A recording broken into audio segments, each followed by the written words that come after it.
Como conseguir fazer atividade física com fibromialgia se eu mal consigo dar conta das coisas que eu já tenho que fazer no meu dia a dia? Vamos falar de exercício físico no tratamento da fibromialgia e principalmente como conseguir começar, como conseguir manter uma rotina com tantos desafios que a gente já enfrenta com essa síndrome. Eu recebi um monte de pergunta lá no meu Instagram sobre esse assunto e eu decidi gravar esse vídeo completão para falar sobre todos esses temas com vocês e principalmente porque eu tô num momento assim com esse tema bem aflorado, depois de 3 anos de muita dificuldade, de muito sedentarismo, não consegui retomar a minha prática.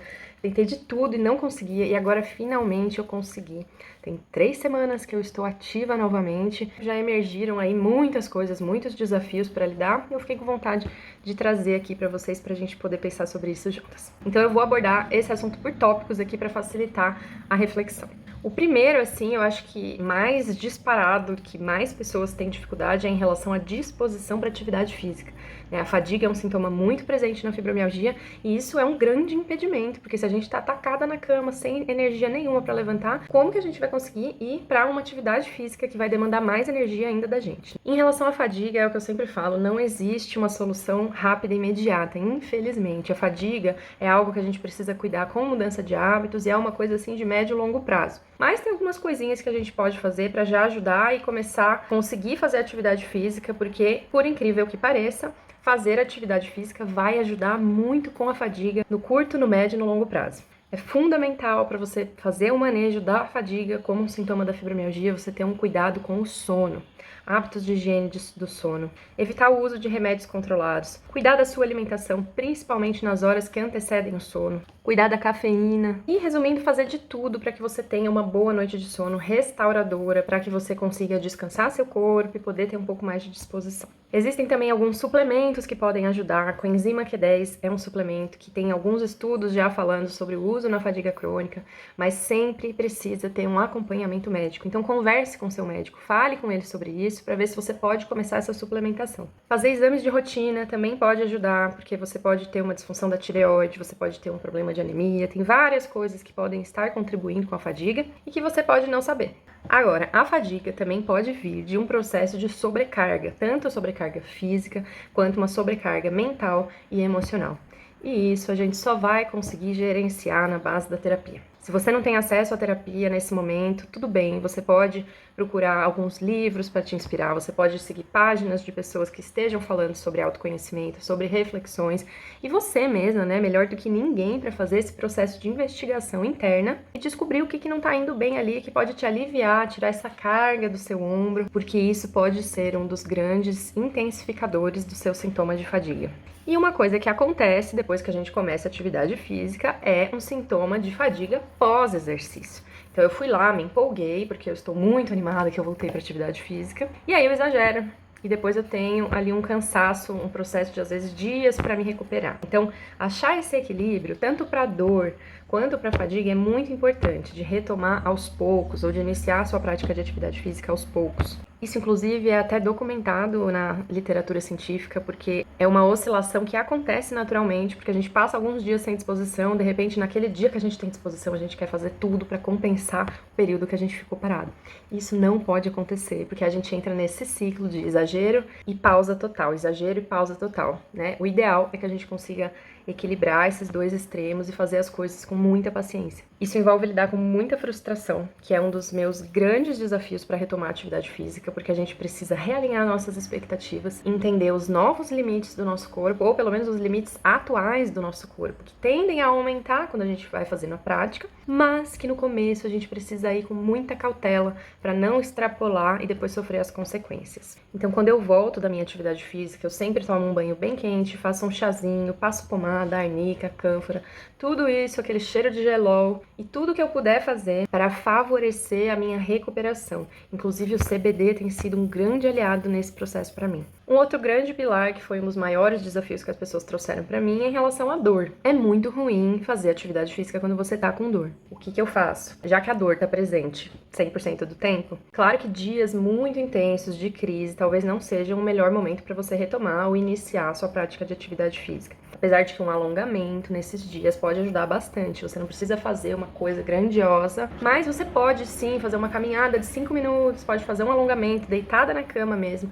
Isso vai te ajudar com a sua dor, acredita em mim. E aí vale a mesma coisa da fadiga. Cuidado para não exagerar. É natural que depois do início da prática de atividade física você tenha um pouco de aumento de dor, mas não significa que a fibromialgia está mais intensa, só significa que seus músculos estão sendo ativados e a dor nesse processo é natural. Então tem que ter um pouquinho de paciência com isso, por isso que eu falo para começar bem devagar, porque aí você vai tendo uma dor não tão intensa depois da sua prática. Se você já chegar fazendo musculação com um monte de coisa pesada ou querer andar 10 quilômetros, provavelmente você vai ter uma dor um pouquinho mais difícil de lidar. A tendência é que com o passar dos dias essa dor vai sendo amenizada e no médio e no longo prazo ela pode melhorar muito. A atividade física é um dos únicos tratamentos que tem evidência muito forte de melhora de sintomas de fibromialgia em toda a literatura científica. Muito melhor do que medicação, muito melhor do que qualquer outra alteração que você possa fazer. Mas o que pega mesmo para quem tem fibromialgia é o medo de sentir dor. Esse é um dos principais desafios para quando a gente vai voltar para a nossa atividade física, que é o medo de piorar. Então eu volto a dizer, vamos com calma. Se você começar devagarzinho, se você for sentindo o seu corpo, prestando atenção nos sinais que ele te manda, você não tem com o que se preocupar. E é claro que o ideal é que você tenha um acompanhamento de um profissional dessa área, um educador físico, um fisioterapeuta, para poder começar de uma forma muito segura e que não vai fazer nenhuma lesão, que não vai te machucar e que principalmente não vai extrapolar os seus limites. Muito bem, vencidas a fadiga e a dor, a gente entra num novo grande desafio que é como que a gente explica para as pessoas que estão ao nosso redor das nossas limitações, dos nossos desafios com a fibromialgia. Para mim, esse é um dos principais impedimentos para a gente conseguir ter uma rotina de atividade física constante. Então, eu cheguei lá na academia, eu tive que comunicar para as pessoas que eu tenho limitações, eu tive que explicar, eu tenho que muitas vezes explicar o que é a fibromialgia, além disso eu tenho que explicar as minhas particularidades, o problema no ombro que eu tenho, o problema no joelho que eu tenho, o problema no quadril, no cotovelo, no pulso, no tornozelo. Enfim, isso pode ser muito cansativo, principalmente quando os profissionais de saúde não estão preparados para receber esse tipo de demanda. Então muita gente me fala, eu não tenho paciência de ficar explicando, me demanda uma energia muito grande ter que ficar falando para as pessoas. E infelizmente eu não sei se eu tenho uma grande solução para isso.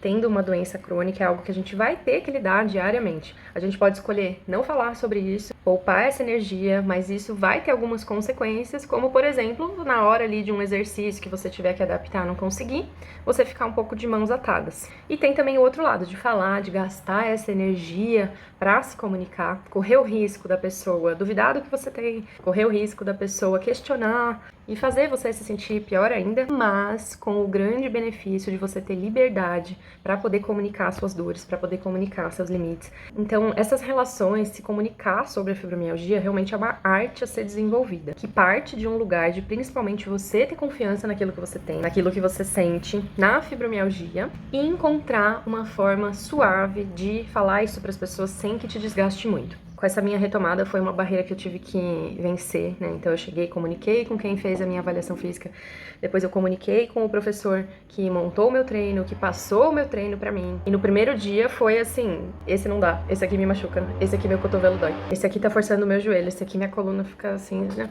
Enfim, todo um processo, mas que no fim saiu com um treino ótimo, que não me machuca, que faz o meu músculo trabalhar de um jeito certo, né? Porque eu tenho memórias de outros momentos da minha vida em que eu ainda não conseguia respeitar muito bem os meus limites, né? E eu já saí chorando de aula da academia, porque eu fui forçando, eu aguento até não aguentar mais, e aí já não tá no auge da crise, ter que sair literalmente chorando da aula, uma situação muito mais incômoda do que se eu tivesse simplesmente falado, não estou aguentando e vou parar. Pode parecer simples, mas exige muita coragem, exige muita consciência, uma relação muito positiva com você mesma para conseguir fazer esse tipo de escolha.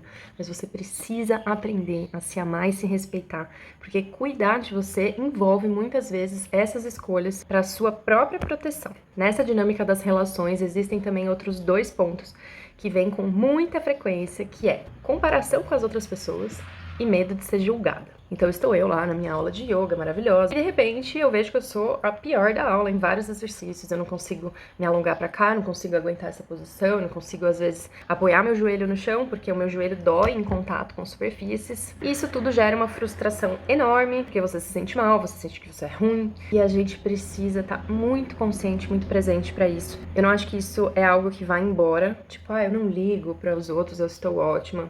Eu, sinceramente, não cheguei nesse ponto.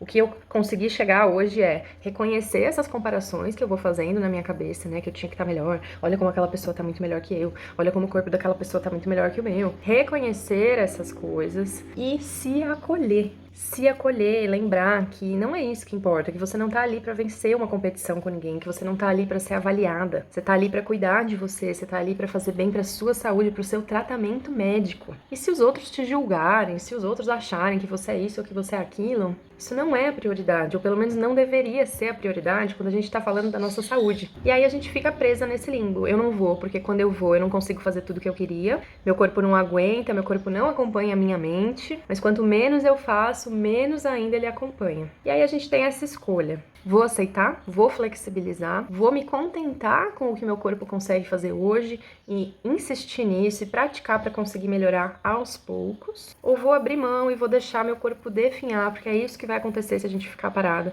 Corpo nenhum aguenta o sedentarismo, a gente nasceu para se movimentar e ainda mais pessoas que têm fibromialgia que realmente precisam desse movimento. Então são muitos benefícios pra gente deixar de fazer isso por causa do julgamento das outras pessoas. E por fim, assim, existe uma questão de disciplina que tem muito a ver com motivação e que a motivação, por sua vez, tem muito a ver com tudo isso. Se eu tenho medo de sentir dor, se eu me sinto indisposta, se eu não acredito muito nos benefícios que o exercício pode me trazer, se eu tenho um desafio de comunicação com os professores na academia ou com as aulas que eu faço, são muitos fatores que vão comprometer sua motivação e vai ser muito mais fácil você falar, não vou não, eu vou ficar em casa, eu vou descansar porque eu já não tô bem, melhor eu ficar aqui, assistir um filminho. E assim os dias vão passando e quando você vai ver, você já tá há anos sedentária. Seu corpo tá cada vez mais fraco, cada vez com menos disposição. Então, para resumir, existem algumas coisas sim mais pontuais que você pode fazer. Mas eu arrisco dizer que mais importante do que tudo isso é você refletir um pouco sobre todos esses pontos que eu coloquei aqui. Sobre os seus medos, sobre as suas frustrações, sobre a sua aceitação de como o seu corpo é hoje, dos limites que você tem hoje e ter a paciência e a confiança de que esse é um tratamento que vai trazer muitos benefícios para sua saúde. Esteja atento para suas necessidades, perceba o que você precisa. Vá atrás de atividades que te dão prazer. As pessoas sempre me perguntam, mas qual atividade é melhor para quem tem fibromialgia? Isso é só você que pode responder, porque o mais importante é ter consistência na sua prática e você não vai conseguir ter consistência em uma atividade que você não tem prazer. E faça as adaptações que são necessárias para você. Quando eu vou pra academia, eu coloco luvinhas com espuminha pra não machucar minha mão em contato com os aparelhos. Eu só uso roupas muito confortáveis, tops que sejam confortáveis, porque senão aquele elástico me apertando é algo que me incomoda demais, e aí eu perco a motivação. E o mais importante de tudo, como eu já falei, tenha paciência, seja gentil com você mesmo, porque dessa forma você vai conseguir continuar e você vai muito rapidamente começar a perceber os benefícios. E de pouquinho em pouquinho a gente vai caminhando. Espero que esse vídeo tenha ajudado a plantar uma sementinha aí pra vocês. Exercício físico não é só pra quem tem fibromialgia, é um tipo de tratamento acessível que previne uma série de doenças, melhora não só a fibromialgia, mas previne doenças cardiovasculares, previne diabetes, ajuda a controlar a inflamação do nosso corpo, melhora a nossa saúde intestinal, cuida da nossa saúde mental. E tudo isso é muito importante para ter uma vida plena, uma vida com saúde. Então, se deem essa chance. Vai valer a pena.